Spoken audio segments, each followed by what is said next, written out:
Minority leader in the National Assembly, Opiyo Wandayi, has castigated the government for discontinuing sugar milling activities in the Nyanza and Western regions for 4 months, alleging that the move is sabotaging the region's economy. Have a look.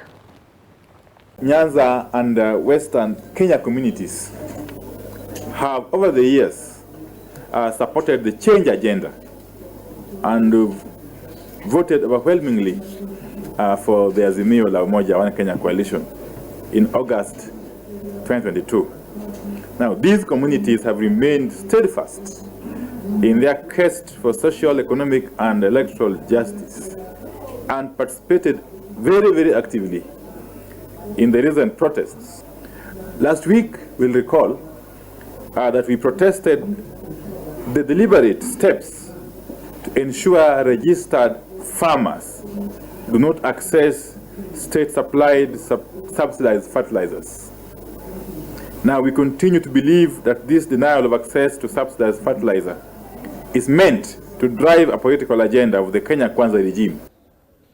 We see a political pattern and agenda in the report by AFA, which claimed that there would be a deficit of cane production, totaling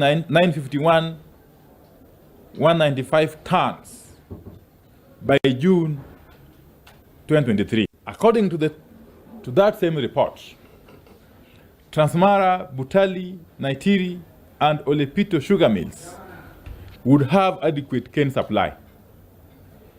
It does not add up. What normally happens is that there are those people who create a sugar shortage intentionally, so that at the end of the day, and even the millers themselves, they want to be, wataki kufocus kwa mambo ya develop canes wasiage sukari, wao interest yao ni kuimport sukari. But in that bill ambayo tumetengeneza imeleta na hizo structures zote ambazo zitatusaidia mambo ya sukari, licensing of because it's only the sugar industry that right now as we speak doesn't have a regulation.